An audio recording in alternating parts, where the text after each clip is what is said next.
Hello everyone, my name is Melanie Robertson from Deafblind Information Australia. I would like to start by acknowledging the traditional custodians of the lands and nations on which you join this webinar and pay respects to elders past and present. Myself and today's presenter, Teresa Kerwin, join you from the lands of the Whadjuk Noongar people, where it's the season of Makuru, a time of cold, wet, wind, campfires and storytelling. So to Teresa and her story of functional capacity assessments in deaf blindness. Teresa is an occupational therapist from Australia with over 25 years of experience, including the past 7 years specialising in deaf blindness. She works in a client-facing role at Census WA as an occupational therapist and positive behaviour support practitioner, and is also a project officer with Deafblind Information Australia. Teresa's work focuses on enhancing communication access, participation and quality of life for people with deafblindness through multidisciplinary, person-centred practice. Thank you, Melanie. Today we'll explore how we conduct functional capacity assessments for individuals with deaf blindness within the NDIS context, using an occupational therapy lens. Throughout this webinar, I will use a couple of acronyms. I will shorten occupational therapist to OT and functional capacity assessment to FCA. This webinar is an overview to deafblind FCAs for OTs who already have knowledge and skills in carrying out functional capacity assessments. It's also intended to be helpful for people with deaf blindness and their support networks. In deaf blindness, functional capacity is often masked by barriers to access rather than limited by ability alone. This idea underpins everything that we'll discuss today.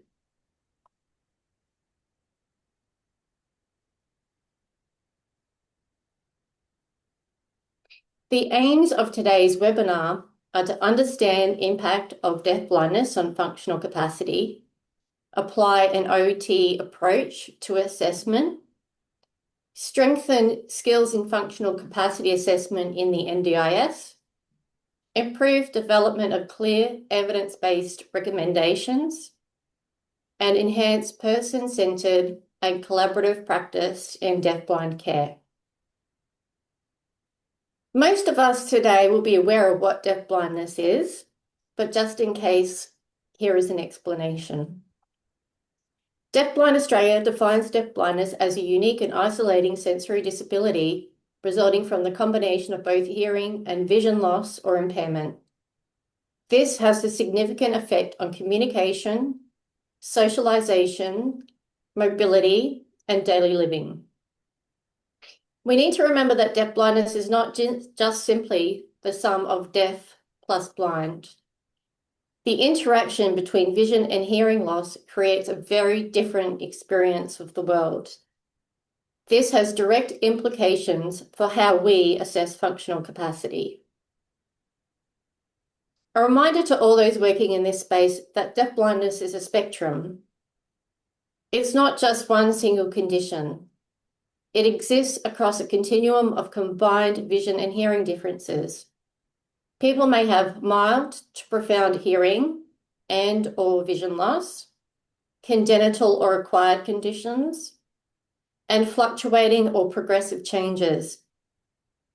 Even mild dual sensory loss can significantly impact communication, safety, and independence. Many people do not identify as deafblind. They may identify as hard of hearing, low vision, or with a primary diagnosis. However, they may still meet the functional criteria for deafblindness when both reduced vision and hearing interact. While we respect a person's identity and personal preferences for how they refer to their vision and hearing differences, it's important to also recognise when someone meets the criteria for deafblindness. Without recognising deafblindness, we risk assessing the person in the wrong framework and missing the supports that they actually need.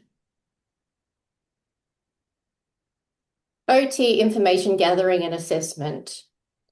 It starts with understanding how the person with deafblindness communicates, how they receive and express information.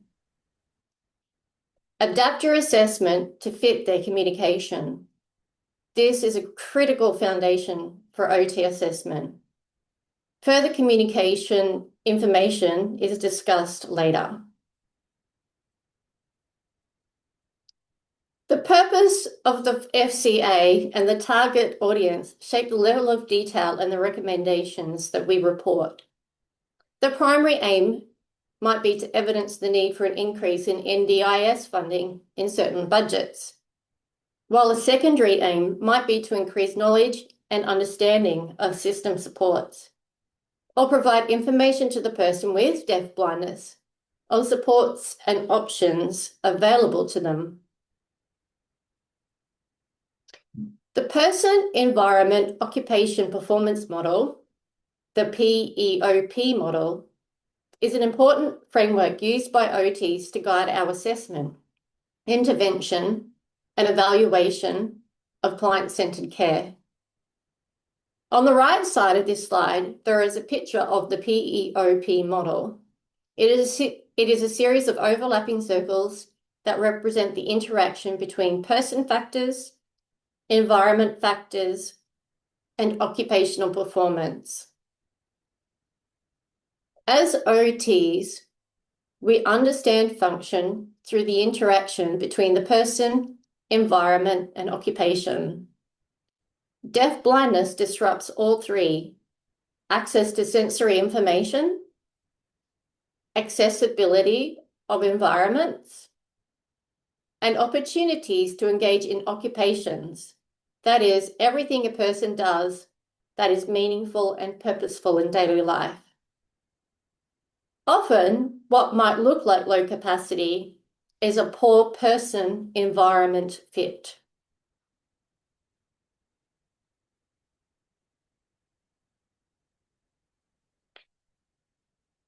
A key component of functional capacity assessment in deafblindness is drawing on multiple sources of information. No single method gives us a complete picture.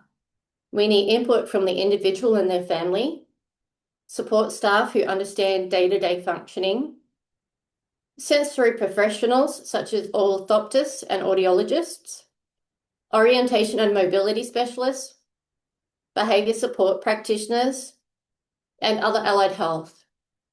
Each of these perspectives contributes a different piece of the puzzle. Without this detail, there is a risk that we under or overestimate functional capacity.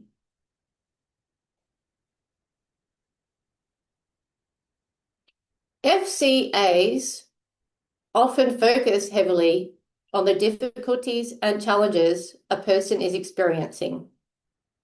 Because of this, it's not uncommon to hear that the FCA process can feel quite negative for individuals and families.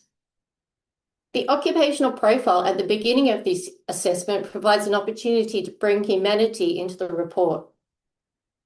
It allows us to capture the person's goals and priorities, life roles and responsibilities, what a typical day and week looks like, and most importantly, their strengths, values, and the meaningful role they play in the lives of others.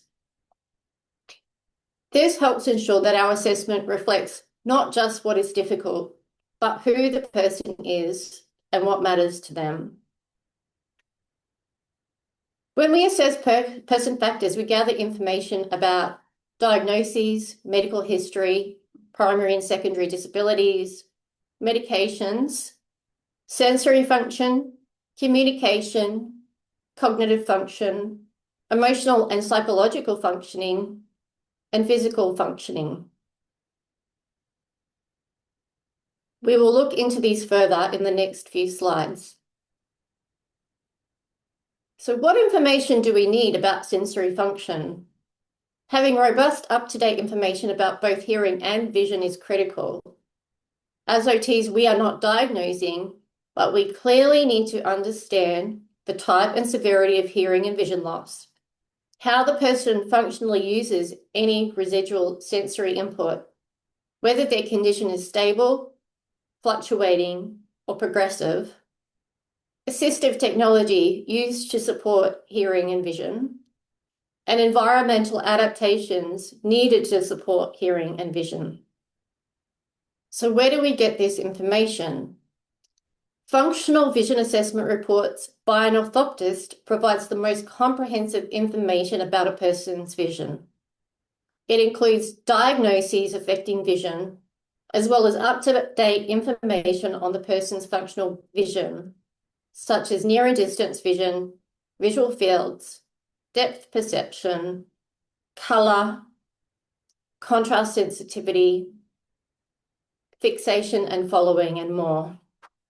It includes optimal strategies to support the person to use their remaining vision.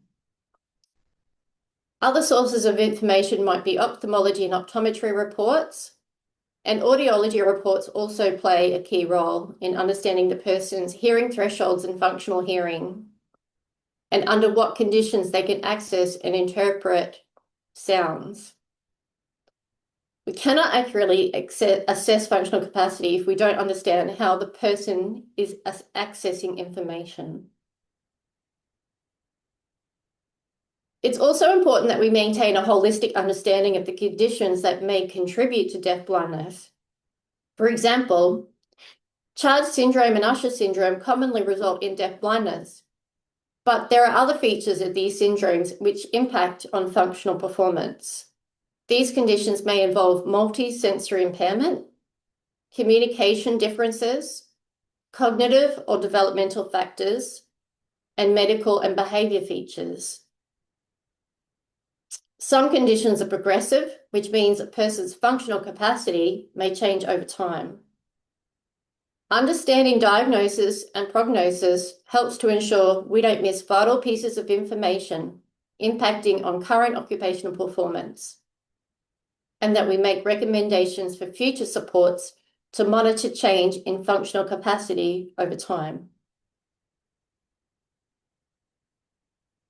For people with deafblindness, there is a strong reliance on other senses to access information about their world. The LifeSpace model, refined by Deafblind Information Australia, is a useful tool in understanding how a person accesses information. An understanding of the individual's life space is vital to supporting individuals' access and engagement across life domains. Understanding sensory preferences also provides valuable information about what the person likes, dislikes, what helps them to regulate, and what type of input can cause a stress response. Before we move on to discuss other person factors, I want to highlight that development is significantly shaped by deafblindness.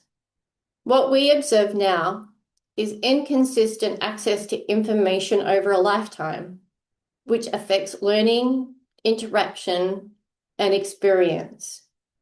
The development of a person with deafblindness is often different in pattern and pathway. And now we'll explore other person factors. Deafblind communication is often multimodal and highly individualized. It may involve speech, visual or auditory modifications, tactile Auslan or keyword sign, objects of reference, touch cues, assistive technology, and more. Increased time for communication is always required. Be aware that literacy access also varies. It may include print, braille, symbols, or limited or no formal literacy. Reading and writing may be impacted by access to language and information over time. For example, for some people who are profoundly deaf from birth, Auslan might be their first language and English may be their second language. They may need support with reading comprehension and writing in English. In deafblindness, communication relies on how information is presented, who is supporting the interaction, the communication partners, and whether the environmental conditions are conducive to communication. For example, lighting and acoustics.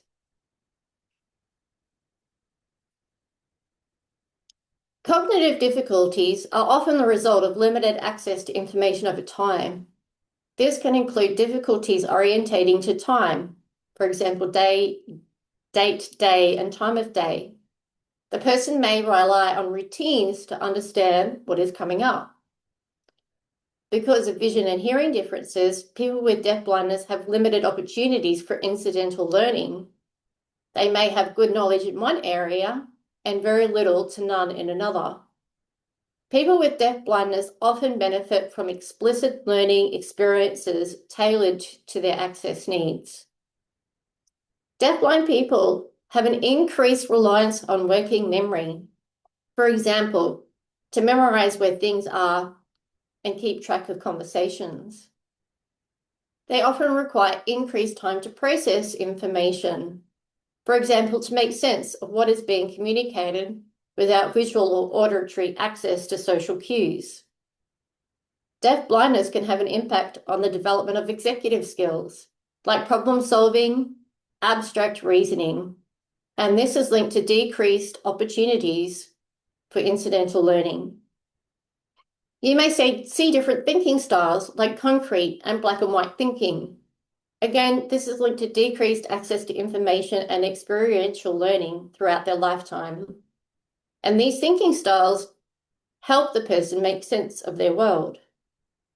Concentration fatigue is very common in deafblindness. The extra effort and time required to access and make sense of their world can result in mental and physical fatigue and fluctuating function and participation.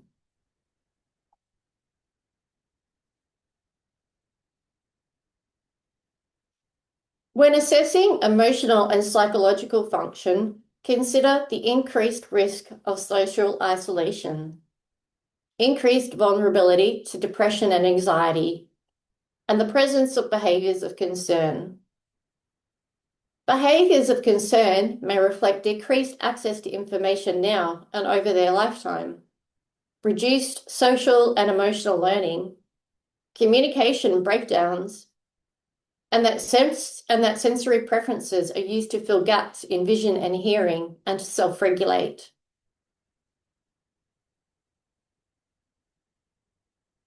As OTs, we often focus on the motor aspect of how someone moves around the home and community, including transfers, mobility, endurance, balance, falls, gross and fine motor skills, and participation in exercise. In deafblindness, the focus is not only on these aspects, but also on geographical orientation. How does the person understand where they are, where they're going, and how they're going to get there safely and effectively? The person with deafblindness may use mobility aids prescribed by an orientation and mobility specialist. They might have a seeing eye or guide dog, or they might be supported by human guides. Also consider mobility in differently lit conditions, especially nighttime. Some conditions, like retinitis pigmentosa, experience night blindness. Here I've listed environmental factors that we assess for. We have social supports. This includes informal supports like family and friends, and formal supports, which are paid supports like support workers, comm guides, therapists, medical professionals. Culture and attitude may also play an important role in functional capacity. For example, how well do the people around them understand their disability and their access needs? As OTs, we assess the physical environment, especially the home, with a focus on layout, lighting, colour contrast, and tactile features. In the community setting, there may be barriers to access as well. This is often a role that I leave to the orientation and mobility specialist, but the OT can be involved in this too. In terms of assistive technology, I focus in particular on hearing, vision, communication, and alerting systems. And I'll go into these more when we look at FCA recommendations. As OTs, we want to know about occupational performance across all life areas: personal care, domestic tasks, community tasks, shopping, finances, transport, leisure activities, work, study, for children, play, making and keeping friends, and engaging with people in different settings, and self-safety, like protective behaviours and identifying emergency situations and getting immediate help. We need to remember that for people with deafblindness, occupational performance is heavily influenced by access to information. This means performance can be more variable and context dependent. Tasks may require increased effort due to sensory load and fatigue, and individuals may rely more on support to complete activities. As a result, what we observe doesn't always reflect true ability. It often reflects the level of access in that moment. OTs choose standardized assessments to strengthen our observational skills. We are highly skilled at assessing real-world performance in natural environments, using task analysis and our understanding of occupational performance. We need to be careful when we apply standardized tools to the deafblind population. They often assume sensory access and may misrepresent function. I recommend carrying out these tools with the person and support people to ensure questions are understood and accurately reflect their real-life performance and experience. If incorrectly implemented, there is a risk of under or overestimating capacity. In terms of recommendations, there are some consistent themes we see in deafblind functional capacity assessments. Communication supports may include communication guide support, that is a specialist support worker with an understanding of deafblind communication and human guiding, deafblind aware Auslan interpreters, training for families and staff in deafblind communication, consistent communication systems across environments to support access to information, and deafblind consultant or deafblind aware speech pathologists. Environmental modifications, things like lighting, colour contrast, tactile features, and reducing sensory barriers can dramatically improve independence. Structured, predictable environments are very important in supporting independence and safety. These are not only for navigation and engagement in everyday activities, but are vital for communication where visual methods such as Auslan are used. A note about lighting. It is the single most important feature for individuals who are deafblind with some functional vision. The lighting needs of each individual varies depending on their particular eye condition. This is a specialist area of assessment, and it's okay to reach out for support. I don't have time today to give more examples, but the Accessibility Guidelines for Sensory Loss, the 3rd edition, 2020, developed by the Deafblind Ontario Services, is a really great place to start in terms of understanding environmental design for people with deafblindness. In deafblind functional capacity assessments, there's a focus on hearing and vision-related assistive technology. What is the person currently using that may need replacing soon, and what else would they benefit from? A good understanding of vision and hearing access will ensure that assistive technology meets the person's deafblind needs. For example, a person who has very low vision and is profoundly deaf won't hear a liquid level air indicator that only beeps, but the vibrating model works for them. Vision-related AT can include magnifying devices, color contrast, and the use of tactiles, such as bump-on stickers to locate buttons on commonly used appliances.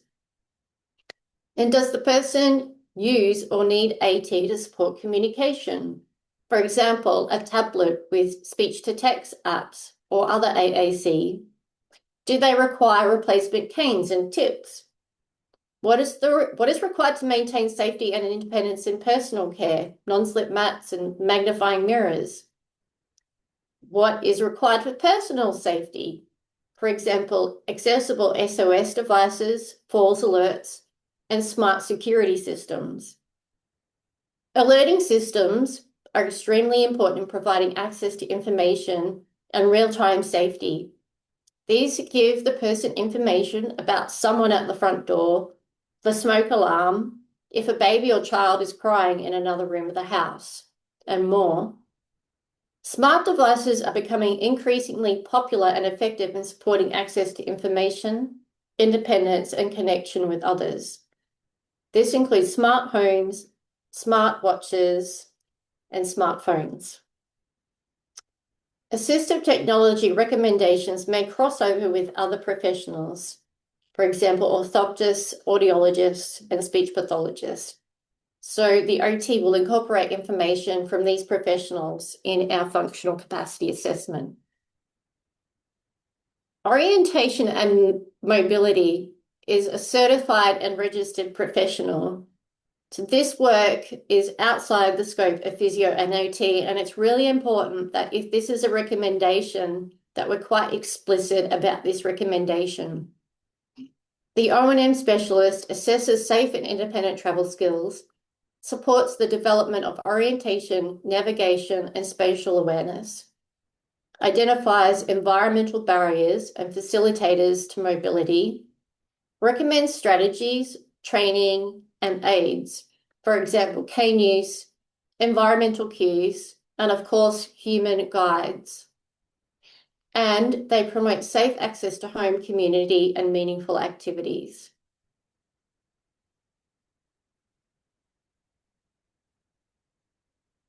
In terms of routine and skill development, the OT may support the establishment of more consistent routines. This might look like developing daily and weekly routine schedules down to task-specific routines, which gives the person greater predictability and autonomy. Structure and predictability can significantly reduce cognitive load. OT might also recommend graded skill development, like learning to put on makeup, preparing a task, preparing a snack or meal, shopping, budgeting, or perhaps learning more about protective behaviours. The hand-on-hand approach is a method you might consider using with some people with deafblindness to support learning and engagement. The introduction of assistive technology and home modifications will require training to support effective implementation. The supports may also require training to facilitate access and active engagement across settings. This might include training with the orientation and mobility specialist, technology specialist, the OT, the orthoptist, the audiologist, and more. Support models and specialists that the OT might recommend includes consistent trained support teams, communication guides, the involvement of deafblind consultants for detailed assessment and training, deafblind aware allied health, and increased support ratios where required. Most deafblind people require the ongoing support of the orthoptics and audiology for accurate information on sensory function and health over time. Scheduled assessments by the orthoptist help to monitor vision changes over time and ensure strategies match changes to maintain independence and safety. Audiologists have a vital role in monitoring hearing and ensuring hearing technology is working well. Emotional and psychological support can include deafblind peer mentors and support groups, deafblind peer mentors and groups, sorry, I've repeated myself, psychologists, social workers, and counsellors who are deafblind aware, behaviour support practitioners, medical and mental health services, allied health, and daily supports through support workers or communication guides. In the NDIS context, it's essential that we clearly articulate not just functional limitations, but also the risk of harm if appropriate supports are not provided. This ensures the person's needs are accurately represented and appropriately funded. For individuals with deafblindness, these risks often relate to reduced access to communication, environmental information, and safe navigation. This can result in increased vulnerability, including social isolation, unsafe mobility, mental health issues, and behaviours of distress linked to unmet needs. These risks are not purely a result of vision and hearing differences. They often arise from barriers to access and inconsistent support. As OTs, our role is to clearly link these risks to functional performance and to the person's ability to participate in daily life. Within the NDIS framework, this supports the justification of reasonable and necessary supports.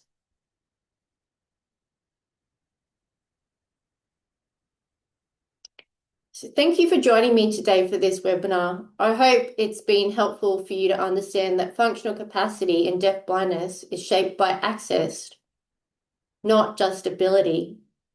Occupational performance reflects the interaction between person, environment, and occupation.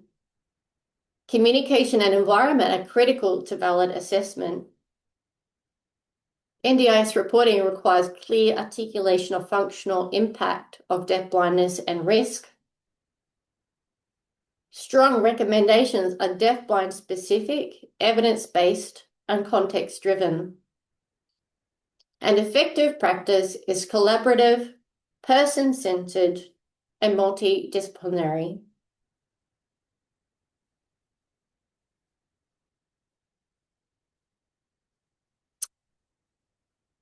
For more information on deafblindness and living with deafblindness, I recommend Deafblind Information Australia as a trusted source of high-quality information. Feel free to read the website, watch the webinars, attend their practical workshops. The online Deafblind Introductory Training course is available, and there's also the option of Ask a Deafblind Consultant.